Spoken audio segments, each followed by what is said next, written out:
The price is right, maybe, for the president-elect. Mr. Trump selecting hardened Obamacare critic Congressman Tom Price to run his Health and Human Services Department.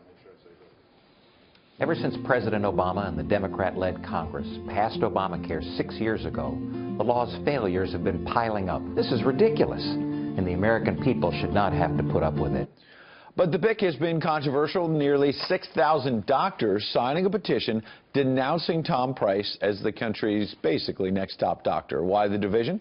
Dr. NICOLE SAPHIER is a cancer radiologist. She joins us now to weigh in. Good morning. Is this a case where the American Medical Association has been his biggest donor as an association, but you have individual doctors saying, maybe who are more liberal, saying, we don't want him at HHS?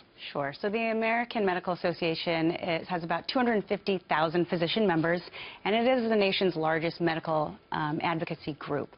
However, just because someone's a member of the AMA doesn't necessarily mean that they're in line with everything that they say.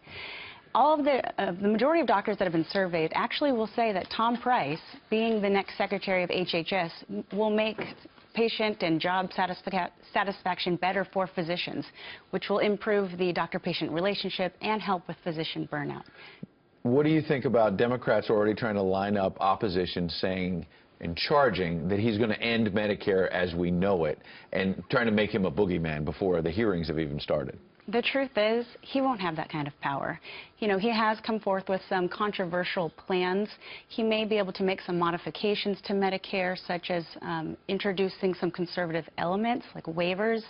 However, he's not able to just take office or take his position and disband all of Medicare as we know it. Not a magic wand when you get into the cabinet. No. Same with the Affordable Care Act. He can't just take his position and then all of a sudden the Affordable Care Act is going to be gone. It's a law. It's going to take an act of Congress to make any changes with that. So what are your thoughts on as a doctor about Tom Price then, just individually, when you look at the Affordable Care Act, to talk about repealing it and replacing it with something that Donald Trump says will be better? As a physician, having a doctor in position as Secretary of HHS, I think is a very exciting thing. I'm cautiously optimistic about it, that he will listen to the doctors of the nation, not necessarily just a political party.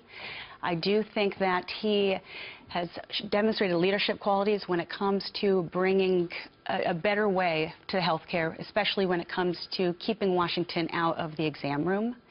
There are, again, some controversial issues that are at hand when it comes to some of his previous beliefs and policies that we're going to have to deal with. Last thing quickly, Planned Parenthood. That's a big political issue that's going to come up.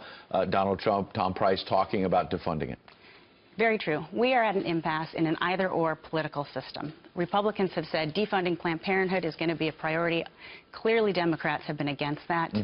As a woman, as a physician, to say that Planned Parenthood as an organization is entirely shoddy is a generalization. And Mark Twain said all generalizations are false, including this one, so I try to stay away from that. However, you can't argue that comprehensive women's care, health education, cancer screening, all very important. Got it. However, what we will need to do in an effort to satisfy public opinion, as well as bridge this proverbial gap, we're going to need to modify how we fund some of the services offered. And the concerns people have about tax dollars going to abortions and that whole debate. We need to respect everyone's beliefs, everyone's rights. Dr. SAPHIER, appreciate you coming in and giving your views. Thank you.